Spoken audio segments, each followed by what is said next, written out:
Linda and Dorcas, I mean, it's pretty much all said. I'm so appreciative to the three of you, Robin, thank you for moderating.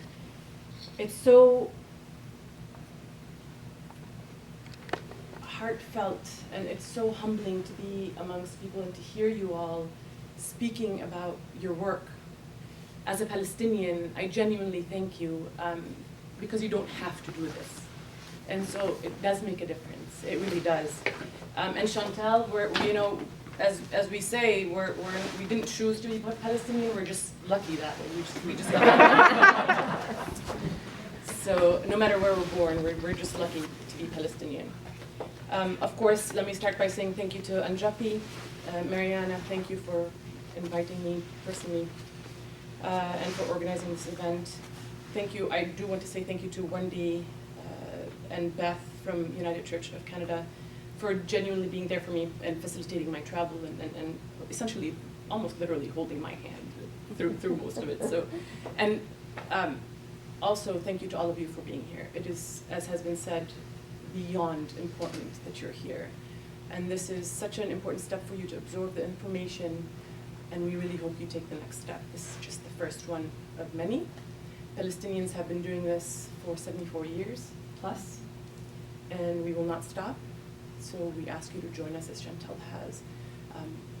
As was mentioned, I think Linda had mentioned, when they don't sign these petitions or endorse what we're asking them to do, we just keep going. This is one step in front of the other, one foot in front of the other. I didn't know you all were here, now I do. We work together, we build together. Don't be discouraged. Palestinians haven't and we won't, and we welcome you into our struggle. Okay. So framing the Palestinian cause is essential to addressing Palestinian human rights in general, but also more specifically Palestinian children's rights. Palestinian children aren't unlike other children around the world. Neither are Palestinian parents or grandparents. As you listen to this impossibly incomplete presentation, I urge you to let go of the possibly unintentional othering and think of us as you see yourselves, your families, and your own communities. So kindly allow me to take a step back for a few minutes and remind you that Palestinians did not initiate, instigate, or choose the daily struggle for liberation and freedom for the past 74 plus years. It is also important to remind everyone that Palestine existed long before the creation of the State of Israel on Palestinian land. We had Palestinian currency, stamps, maps, passports, and deeds to our properties. We had Palestinian airports and airlines, seaports and ships, and bus companies that transported Palestinians for day trips from Ramallah to Amman, or Jaffa and Haifa to Beirut. In fact, Palestine was mentioned in the 4th century BC by the historian Herodotus, and its place in history isn't merely tied to monotheistic religions. Palestine was home to all its inhabitants. It is also important to recognize that the current perception that Palestine and the Palestinian identity exist exclusively in relation to Israel, and that in and of itself is a construct by Israel and the West to redefine our existence and an attempt to justify our ethnic cleansing. We aren't merely the defiant resistors to oppression or the defiant part of a so-called conflict, or the demonized resistors, if you will. We are the indigenous people of Palestine with a powerful narrative, a rich history, a rich culture, an abundant history, and a future independent of the propaganda and the agenda of our colonizers and those who empower them. Palestine was given away by those with no right to the land, who were in fact colonizers themselves, to create a state of Israel without the consultation or consent of the Palestinian inhabitants. May 15th marks the 74th anniversary of al-Nakba. We don't call it the Nakba or catastrophe for no reason. The massacre of Deir Yassin, April 9th, 1948, where a whole village of over 125 Palestinians were literally slaughtered by Israeli forces made up of Zionist militias, isn't the only massacre which caused the death and forcible displacement of Palestinians from their homes and into other parts of Palestine or neighboring countries. In order for this newly created state to exist the way Zionism envisioned, the inhabitants of the land needed to be removed in order to perpetuate the lie that Palestine was, quote, a land without a people for a people without a land. Or the racist language used, they made the desert bloom as if Palestine was desolate.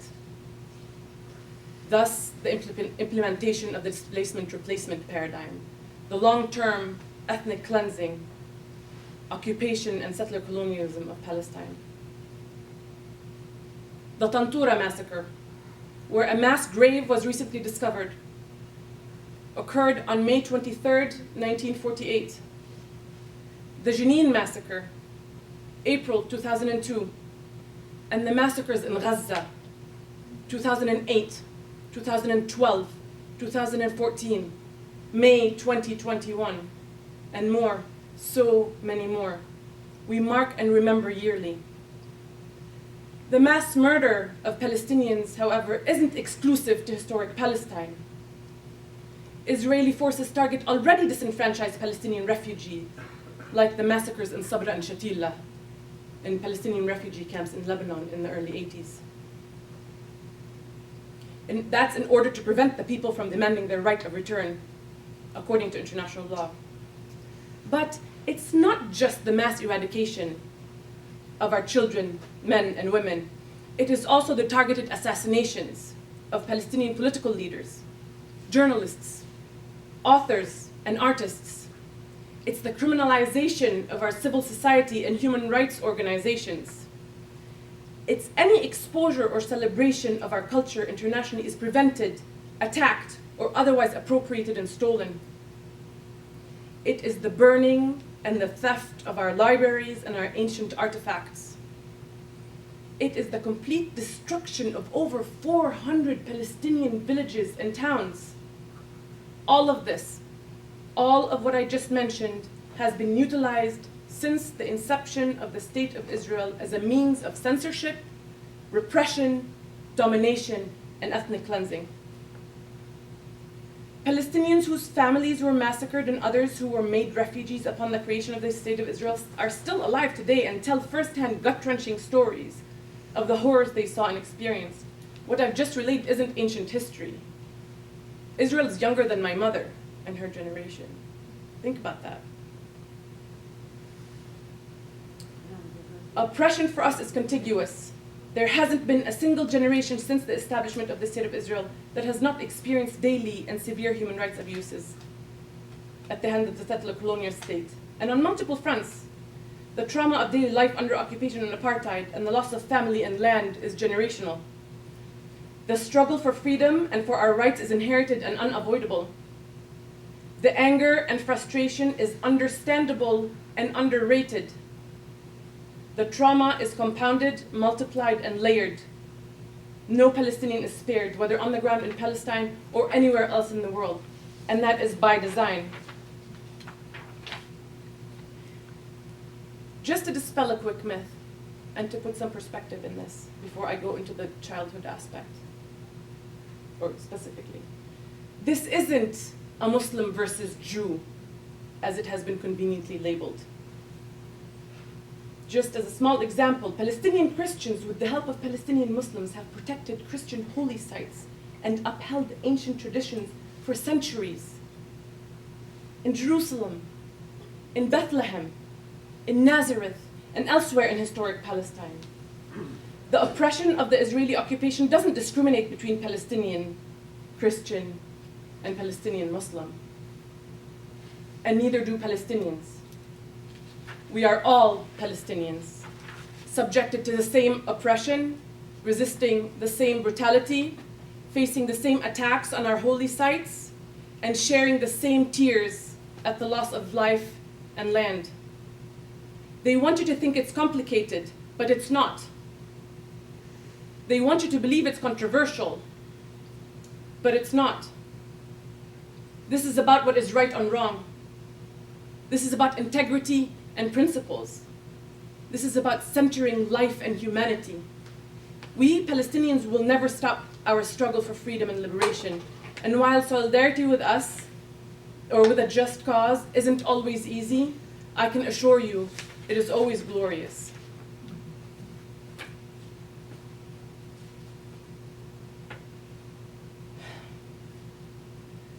I am proudly part of the generation known as Atfal al-Hijara, or Children of the Rocks, a generation that ignited the powerful first Palestinian Intifada, or uprising, in the late 1980s, known for its well-organized resistance, unity efforts, and for helping bring worldwide attention and awareness to the plight of the Palestinian people. It is the generation that endured Yitzhak Rabin's literal bone-breaking policy. That is, when Israeli soldiers would capture Palestinian children, hold them down, and pound on their limbs with rocks until their bones break. It is the generation that learned under the trees when education was criminalized by the Israeli regime, and our schools were forcibly closed for over a year, and our universities for over 4 consecutive years. It is the generation that grew up with whistling. I can whistle, but whistling as a second language and as a means of communicating during Israeli attacks and invasions. It is the generation that saw Santa Claus beaten and arrested in the street, only to have a car filled with Santas double down on our right to celebrate. My classmate, our classmate, was shot with a steel-coated rubber-coated steel bullet in the eye. He lost his eye. My neighbor Raja, who was a very close friend with my cousin, was shot and killed by Israeli forces. He was only 15, maybe 16, if I remember correctly. His funeral was attacked by Israeli soldiers, and as one of his mourning friends tried to climb a wall to escape the hail of bullets, he was shot in the neck and in the back and was also killed. It doesn't end there. Those are events. But our oppression is incessant, it is daily, and it is relentless. I struggle with sleep, with my memory and memories, with guilt, with commitment, and with low self-esteem. And I never take neither my existence nor my voice for granted.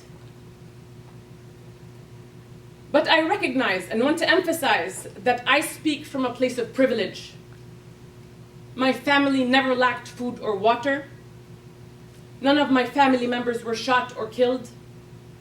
And while my mother was detained multiple times for very short periods of time for defending Palestinian children, our family of 4 was never separated due to Israeli military jails.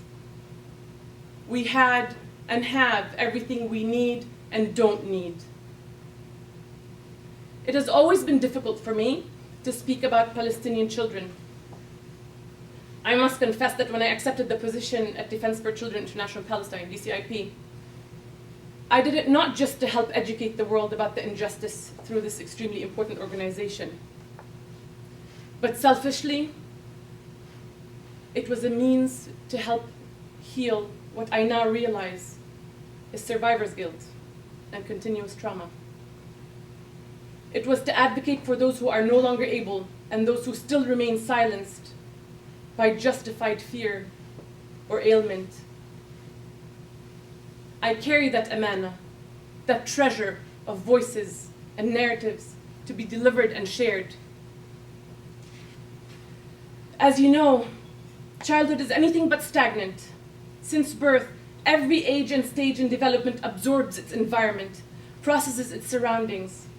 and imprints experiences. As children, we look to our parents for guidance, stability, love, and sustenance. Their smiles for reassurance, words of wisdom, and their answers to all of our incessant questions envelop us into familial and familiar cocoons of love. We also find comfort and security in the warmth of the family home. It is a place of momentous milestones like first words and first steps. We play hide and seek in its crevices and seek its soft bedding for restful slumber. School is another place where children spend most of their time. Under the protective and nurturing watchful eye of teachers and custodians, children learn about the world, its history, its possibilities. They learn to think freely and critically, write creatively and thoughtfully.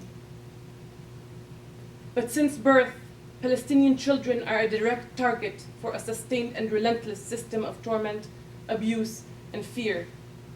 There are no safe places. The silence of their slumber is shattered by bombs, bullets, or armed military soldiers storming their rooms. Their eyes blindfolded, they are beaten and dragged. If they themselves are spared from those night raids, however, they watch as their mothers are assaulted, their homes completely ransacked, and their fathers are beaten and taken away in blindfolds with their hands zip-tied. Neither their home nor their parents are able to assure or protect them. Imagine, as a parent, I can't.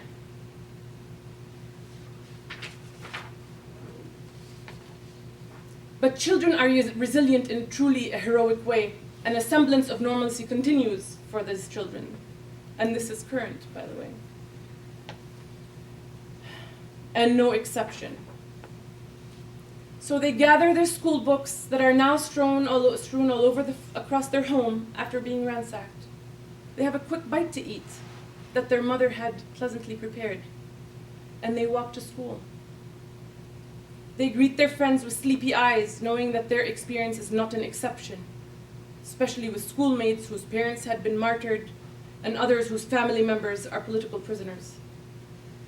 So they sit in their classrooms, half-heartedly reciting Arabic poetry in linguistics class, while also lost in thought about their father, before the solemnity of the moment becomes engulfed in the potent smell of tear gas, the sounds of teachers yelling, and the vibrations of flash grenades reverberating in every cell and every thought. Remember that the children that survive don't remain children. The physical, emotional, and psychological trauma that Palestinian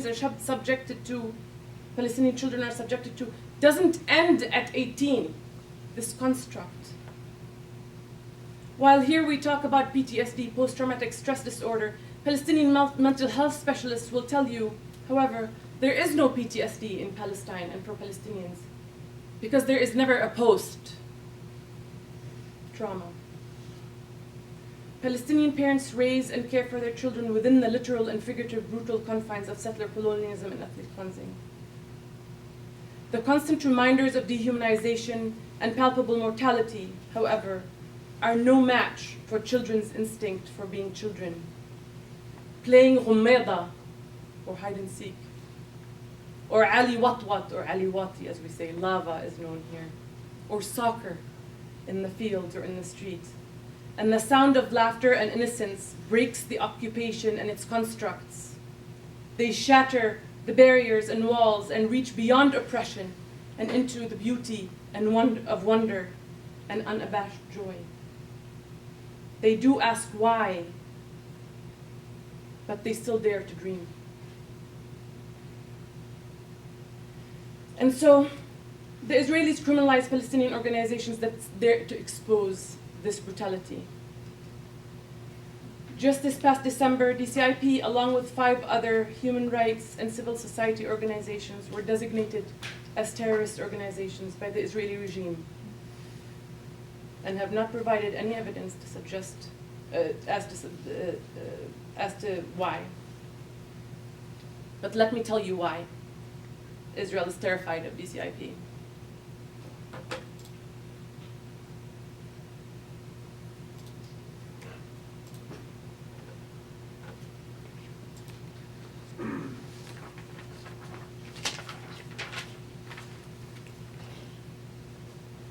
Zeina, do you want some water? Please, that we want. Thank you. He is a partner of course, a partner of the United Church of Canada, is the only local Palestinian human rights organization devoted exclusively to protecting and promoting children's rights in the occupied Palestinian territories, the West Bank, East Jerusalem, including East Jerusalem and the Gaza Strip. We document all sorts of violations against children, like fatalities, injuries, attacks on schools, violations of the right to education, and settler attacks, of course. So we got our start providing legal aid to Palestinian children detained and prosecuted in the Israeli military detention system about 30 years ago. And here we are, 30 years later, still working on the same issues. Because this is a pattern, it's repetitive, it's not an event. And human rights violations are widespread, systemic, and institutionalized. And as has been said multiple times now, detention experience impacts not only children, but their families and communities as a whole.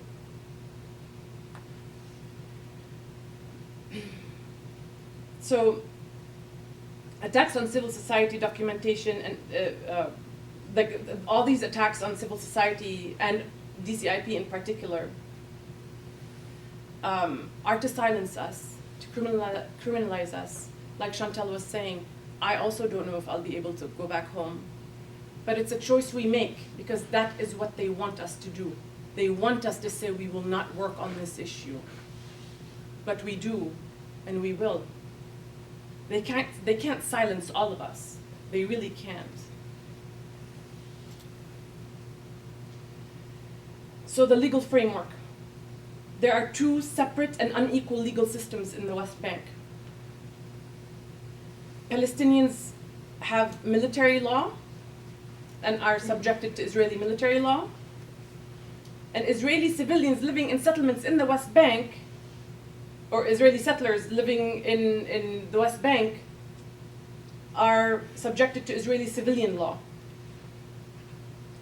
Under international humanitarian law, Israel has obligations to protect the Palestinian civilian population under its control and has the authority to establish military courts. However, international human rights law and international humanitarian law restrict the jurisdiction of the Israeli military courts and guarantee basic safeguards for fair trial.